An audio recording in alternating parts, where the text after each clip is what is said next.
The first troop chief I had on his 5th. Mm-hmm. That's impressive. My business partner now is on his 3rd.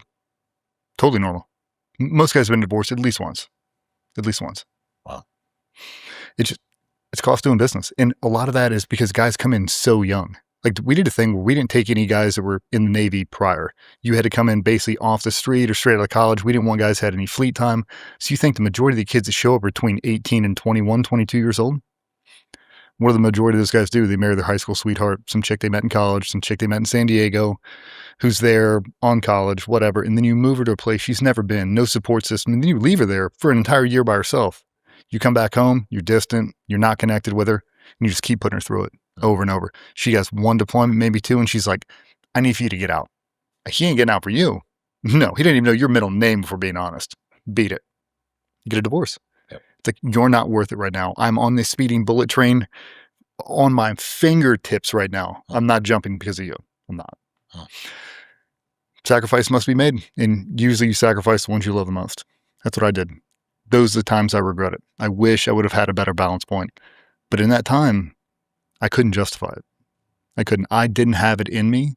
And I think that's kind of the excuse I come up with. If I would have had the mentors I had later in my career when I first got in, and I would have followed their path, I would have found the role models. I'm going to sit there, I'm going to ride your coattails, and I'm going to live your routine. I think I would have found a balance point. What would have been the biggest differences? Really just being a pro. I'm going to live a routine from the day I show up to the day I leave. Not going to drink to excess. And that's really the difference is there was so much 80s and 90s special operations spillover when I came in the early 2000s. Drinking, fighting, fucking. That's what you did. You traveled around like you were in the Rolling Stones.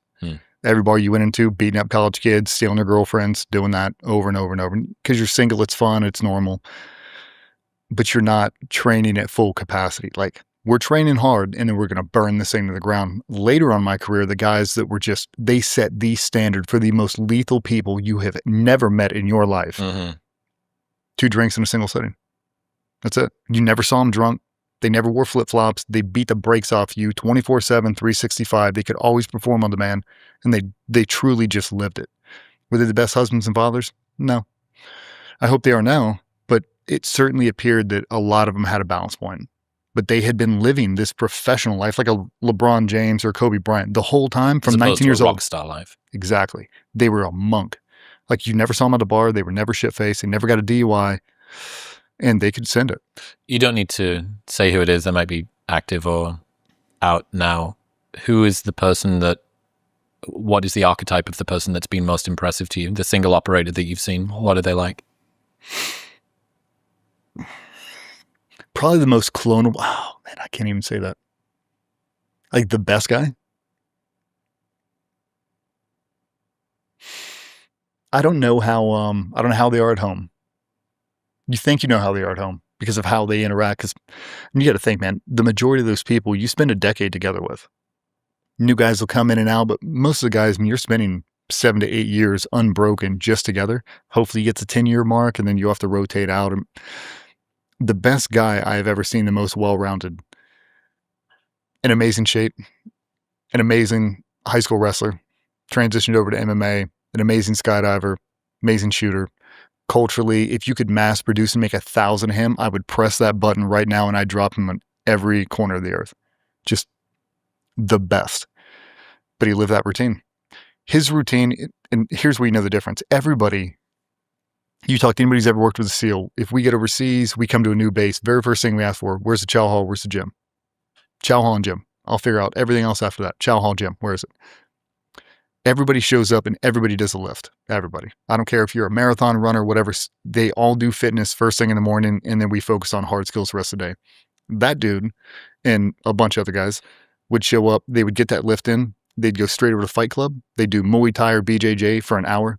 They'd jump in a cryo chamber. They'd jump in a float tank. They'd get E-stim work done, soft tissue work. They'd go eat breakfast, then go upstairs to the 10 a.m. meeting.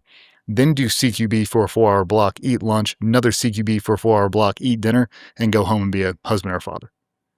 They did that unbroken the entire time I've known them. Long before it was cool. Long before you could look at guys like Michael Phelps or Steph Curry for inspiration. They lived that routine unbroken. Because you go on these pockets, like you go on these trips, shooting trips, jump trips, whatever. And we'll say you go to Arizona on a 3-week trip. The guys who hate jumping might do 50 to 75 jumps in 3 weeks. The guys who are really into it will do 250. They jump all weekend, 10, 12 jumps a day, every single day, unbroken. And they're just stacking their resume over and over and over. So when you call them, you're like, hey, I need for you to pull this off. There's no warm up.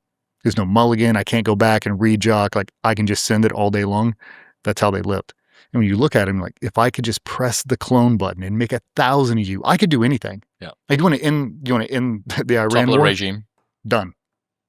Right there. That's a good 1,000 question. of him, it's over. That's a good question. For most conflicts, what is the number of special operators, tier 1 special operators that you need to be able to topple pretty much any regime in the world? How big's the regime?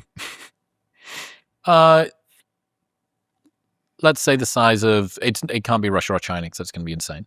Like the size of any normal mid-sized country with a like semi-competent military, like Middle Easty type stuff.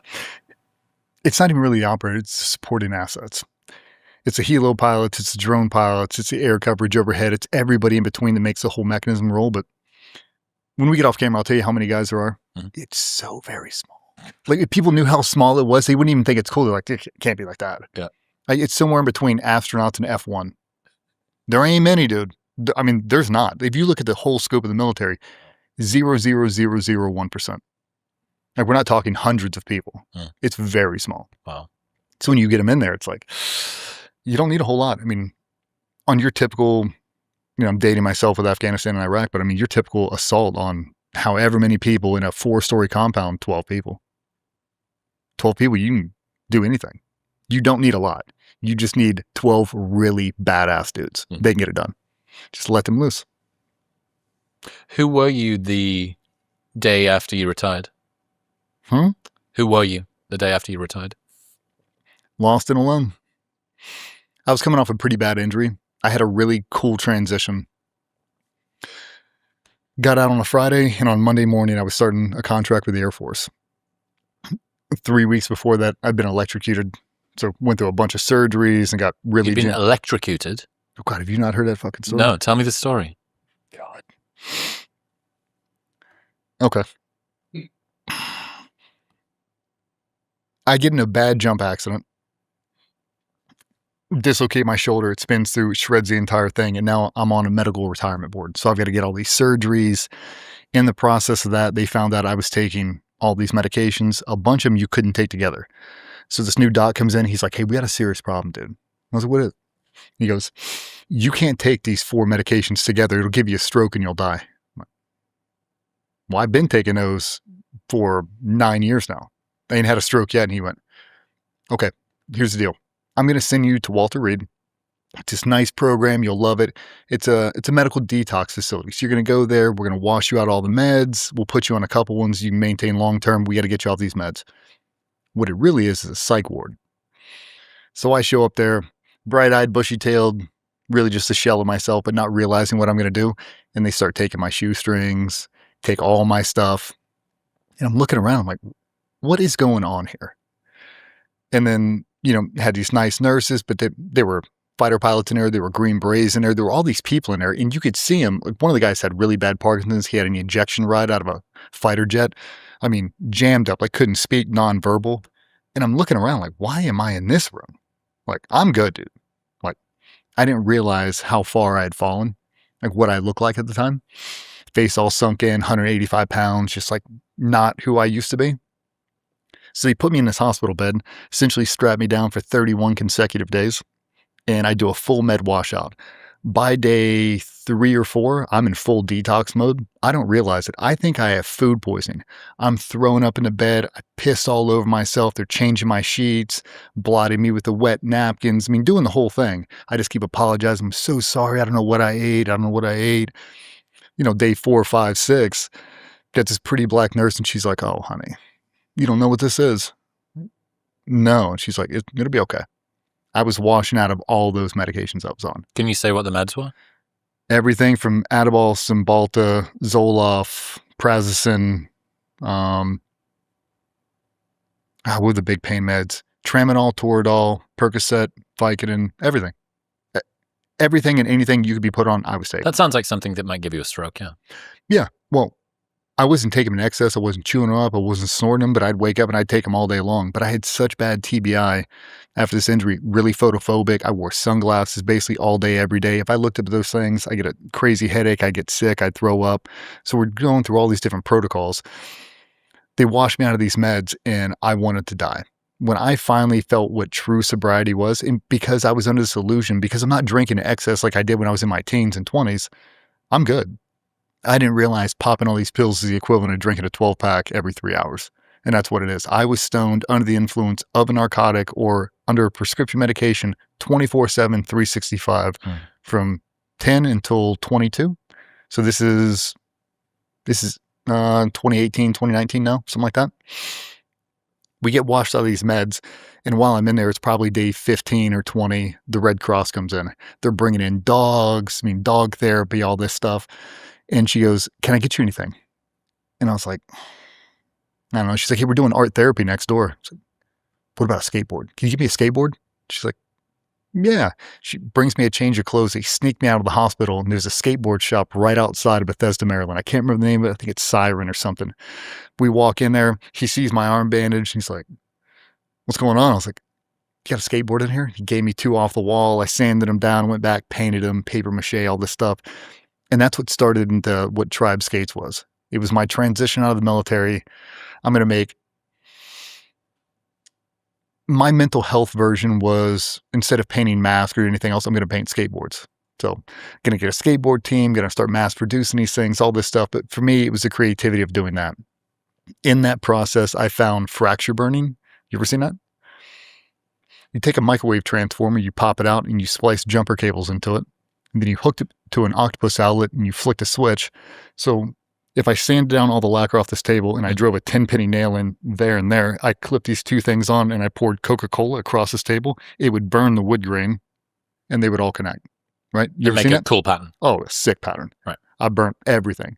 So I'm burning these skateboards and I'm knocking out some of the coolest pieces I've ever seen, ever. Getting really good at it. I don't realize how dangerous it is though. I'm not an electrician. I don't know. I'm not an electrician either, but it sounds dangerous. It looks more dangerous than it sounds. If you see the machine I was running with, it is so sketchy. But, I'm not on Google. I'm not on YouTube. I'm not looking how dangerous it is. There's no chat GBT. Where are you doing this? Anywhere and everywhere. In my garage, in my backyard, everywhere. I'm just burning hundreds of skateboards at this point. And I've got my retirement date. It's supposed to be like August 31st, 2019. We're on Father's Day. So what is that? July, whatever that is. June. It's Father's Day morning. I've been burning since 5:30 in the morning, something like that. Got up early, knocking them all out. I got stacks of these things. And around, I'll call it 8 o'clock in the morning, my mind isn't the sharpest anymore. I get a call from an EOD guy. It's a bomb tech in the Navy, explosive ordnance disposal. They have a retirement ceremony that's going on. And he's got these huge paddles, like these 8-foot oars, and they wrap them all up with this decorative string and do all this stuff. And he's like, "Hey, can you burn them for me?" And I was like, "Yeah, dude, come over." He comes over. One of the critical elements on fracture burning is you can't have lacquer. No stain. It's got to be bare wood. If not, it'll melt the lacquer. It screws up the entire piece. He comes over with this 8-foot oar. I'm like, "Oh, brother, you gotta sand that off." So I unplug my machine. He plugs in a sander and starts sanding it down, getting it all off. I'm cleaning up my boards, and part of that process, I've got them on easels, and I'm spraying them with the hose. I got a big wire brush, and I'm knocking off the ash out of them to clean them all out. Hose them off, hose them off, hose them off. So you can imagine my backyard. I've just got skateboards everywhere, drying in the sun. I've already washed off. There's standing water all over it. I'm essentially sitting on a concrete pad burning these things. And we get done. My wife bangs on a window, and she's like, "Hey, it's Father's Day. Got to go eat breakfast." Last burn. Both my kids are in a bay window from me to that TV away watching me. I turned around. He had finished sanding. He'd unplugged his machine and plugged mine back in, and it flicked the breaker. So they're laying on the ground live. I don't know it because I never let anybody be around me when I burn. So you can put these things in your mouth. It's not hooked to any electricity. So I grab them. I go to readjust them, and wham! Lights me up. I got them in both hands. I contracted so hard, it shattered my collarbone, it shattered my scapula, it blew out of my finger, blew out of my palm, top of my head, came out of my thighs, one next to my ass. And right when I held it, right when it popped, it took a step back and I landed in that giant pool of water ankle deep, blew me up in the air and shot me across the yard, still holding on to these things. Him, because he's an EOD guy and he's smarter than me, had the wherewithal to unplug the machine. So when I wake up, I'm on the flat of my back. He's right in my face. He's like, do you know where you are? On the ground. And I remember exhaling and seeing smoke come out of my mouth. My hair was real long at the time. It's all standing up, hair smoking, hands are all smoked out. I'm like, Jesus Christ. He's like, how do you feel? And I was like, shoulders dislocated, something. I mean, shoulders like hanging down the hair. The whole thing shattered, pieces. I stand up. I try to walk around for a bit. I tell the old lady, go get my keys. I'm going to drive myself to the hospital. Typical teen guy fashion. She's like, you're an idiot. She's yelling at me. I'm telling her to shut up. Kids are running around. Everybody's screaming. He's trying to break down the machine so my kids don't run out. We get around to the corner and I've probably got to walk maybe 30, 40 feet to my car. Not far. Date myself a movie quote. You seen Kill Bill? Mm-hmm. Do you know the 5-finger death touch he does? He takes 5 steps and he falls over and dies. That's what happened to me. I stood up. I walked on the side of my house. I took one big step. She's inside. I can hear her run around with the kids trying to tell them all like, hey, dad got hurt. Got to take him to the hospital. Your mom or grandma's going to come over. He's trying to break down the machine. I take a step and everything goes jet black on the periphery. I'm like, fuck. I take another one, close in again. I'm like, I don't want to die in Virginia Beach. If you ask anybody who's ever met me, that is my number one fear. I do not want to die in Virginia Beach, no matter what. Don't let me die there. I take my third step. I'm in a toilet paper too. This is going to be it. I take one more. Total blindness. I can't see anything. And my eyes are as open, as big as I can get them. I can't see anything, dude. Ears start roaring. I'm on the side of this house, Panic at the Disco. I'm not screaming. I'm just freaking out. Like I'm looking up. I can't see an ounce of daylight. Oh my fucking God. This is it. I'm blind. Oh my God. I start hyperventilating over and over and over, as loud and as deep as I can. Probably 30, 40 seconds in my mind. It's kind of drifting off. And I see a little pinhole of light. Yep. I just stare at it. I keep power breathing. And it opens up, and then boom. Like I have superhuman vision. I can see everything. I can see the texture from the brick from 40 feet away. I mean, I can see anything and everything, and I can feel everything. Like I can feel my wife walking through the house. I live in a big brick house. I can feel her walking through it. Like it's, ask anybody who's ever been electrocuted, you start to feel weird stuff. He gets me up in that car, not let me drive to the hospital. We drive. It's probably 3 miles from me to our local hospital, like the big one. Hit every single pothole in Virginia Beach. It was like he doubled back to try to get it. If you ever had a collarbone broken or shattered, that's the move, man. You can feel it. You're moving around. The whole thing's just hinging. I mean, your arm's basically just swinging around. It's terrible. We get into the burn unit, and that was the time during COVID. So everybody in there has a mask on. Virginia Beach has probably the most gorgeous nurses on the planet, but you can only see their eyes. Beautiful mascara, crystal blue eyes, and now I can see it all now, so I'm processing it. Fingers are inside you. I mean, they're doing all this stuff. They're moving my shoulders around. I'm screaming at them, telling them to stop. And I'll never forget. I tell them this, they all laugh at me. This nurse swings her beautiful eyes in front of me and she goes, Mr. Shipley, I am so surprised you still have a penis. Jesus Christ. And she's like, oh, honey, when guys get electrocuted, everything comes off. Fingers go off, your nose, your ears. Like if you hit it with one side, your whole opposite arm will get blown off. Like it opens up your rib cage. And she goes, from what we can tell right now, outside of what's blown up on you, like you're good. So I make it through that, make it 3 or 4 more hours. They've got to lift me to a different burn unit, very specific. And when I get inside that one, this ER doc comes in. He's like, hey, dude, I'm probably 230 pounds at the time. I just rebuilt from this gnarly shoulder surgery. I've been in the best shape I've been in a very long time. So I feel like Superman, except now I'm in a hospital bed. He comes in, he goes, hey, do you know what rhabdo is? I said, yeah. And he goes, when you get electrocuted, your body goes through, it produces an enzyme very similar to rhabdo. All your muscles liquefy, they go septic. I got to cut them out or you'll die. Okay. And he goes, so I got to come back every hour. And when your blood marker, that enzyme hits a certain level, I got to start cutting you up. And I'm sitting there. I'd been through so much, so many injuries, so many surgeries and all this stuff. I'm like, when you say cut me up, what does that mean? He goes, pecs, lats, quads, hamstrings, delts, biceps, triceps, shoulders, everything has to go. The bigger, I got to get it out quick because once it liquefies, it's going to go fast. I'm like, how sure? And he goes, as sure as I know the sun's about to set in 3 hours. Like, happens to everybody. Like, oh my God. He leaves the room. I start hysterically crying. My wife is bawling, and I just wanted a gun next to me so I could shoot myself. The lowest I'd ever been. I was already struggling with depression, everything. I'd lay in that hospital bed, comes back in an hour later, checks my blood. It's like, so far so good. Be back in an hour. Back in an hour, back in an hour, back in an hour, doing the whole thing. And he came back in probably 5-6 hours later, and he's like, hey, dude, for whatever reason, not only is your enzyme marker not getting bitter, there's not a trace of it in your whole body. He's like, we scheduled you for surgery next Tuesday.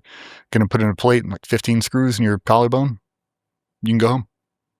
I mean, I was in a hospital for 4 or 5 days, but yeah, survived that, survived the electrocution, did all that stuff. And that was really kind of the premise for Tribe Skates. That's how the whole thing started, was all art therapy. And yeah, that was the worst, man. I had to rebuild my thumb. My tendon got attached to the nerve bundle, so my thumb got fused like this for about a year. We had to do a Z lengthening, open the whole thing up so I could actually move my thumb again. Caught my shorts on fire. Like it was dicey, dude. That was my transition. So when I transitioned out of the military, that's what I had to do. So by the time I actually got my DD-214, you are retired on a Friday. Here's your retirement paperwork. I started a job the very next Monday. I couldn't even put on body armor because I just had surgery. So I had foam plates in, trying to teach these guys CQB, arms in 2 slings, just trying to pretend like it wasn't there. So I'd show up with double slings. I'd take them both off, and I'd just stand there holding my kit like this because I couldn't move my arms. That's how I had to teach. That was my transition. Just hiding injuries. About as gold standard as you could get for making it worse than it already was. The worst thing that's ever happened to me. I had the best transition. Working with the Air Force was an amazing experience. That transition, that fall from grace was nothing I've ever seen. No one ever told you about it. I thought it was going to be the best thing that ever happened to me. Grow your long hair. I'm going to smoke weed. I'm going to do whatever I want to. Military doesn't own me. Yes, yes, yes. I've never craved anything more than I wanted to be back in. I knew exactly what everybody did. I do not want to be a civilian. I need to get back into work as soon as humanly possible, and it wasn't an option. Now what do I do? What do I do now? I don't know how to do anything else. And that's when you really realize I've been developing a skill set that is useless to everyone else. Nobody needs this. You think Elon Musk's going to call me like, hey, I'm thinking about building a tier 1 assault team. Want to be on it? I'm like, that phone call's not coming, dude. Nobody needs you. And now if you get out and you get on social media and you ever talk about what you did, then you get bastardized by the community. You write a book, now everybody hates you. Open up a podcast, everybody hates you. What am I supposed to do? I don't know how to do anything. I didn't go to college, didn't get a real estate license. I don't have a relationship with my wife, don't have a relationship with my kids. I've sacrificed everything to try to be as good at this one thing as humanly possible. And I was trying to do it for 30 years. And now at 17, I don't have it. I don't have any transferable skill set. What do I do? Spiral, spiral, spiral. Yeah, you didn't have any sanity check. I had no group, no reason to get out of bed at 5 a.m. I didn't have anything else. So when I'm laying there in rehab, I'm at my house, all gimped up. I get a knock at the door. I answer the door, and it's my strength coach, Vernon Griffith. Best strength coach in the fucking world. Oh, I love this guy. He was my guy that brought me back after the shoulder injury from skydiving. Brought me all back, and he shows up and he's like, oh God, are you still milking it? Shut up. We're like gimping in my kitchen. I sit down, and I'm really feeling sorry for myself. Like, I do not want to play the game. If my hands weren't as bad as they were, I probably would have killed myself. I couldn't do anything. I couldn't even pull a trigger. I didn't even know how I do it. And he's like, well, if you're done making excuses, what can you do? I was like, nothing, dude. I can do nothing. He's like, well, can you walk? I was like, I can barely walk. Yeah, I mean, I can walk. He's like, can you move your hands? Hands are all bandaged up. And I was like, yeah. He's like, can you curl your wrist? I said, yeah. But I'm in double slings. Like, I can't do a bicep curl. I can't do anything. He's like, cool. Pulls out this blue 2-pound dumbbell about that big and puts it in my hand. He goes, extend it, curl it up. Praying at your wrist, same thing. Looks like we can do wrist curls and 20-minute walks. And we did that every single day, multiple times a day until I could pressurize my upper body, and then we got back in the gym. Belt squatting, doing nothing but belt squats and lunges for 8 weeks. Surgery all healed. Now we can do upper body, and then we just stayed on that exact same routine. So as low as I was, the only reason I was as low as I was is I didn't have a group. Well, I don't have a group now. What do I have? Well, I've got my family now. I don't have my routine. Get back on the routine.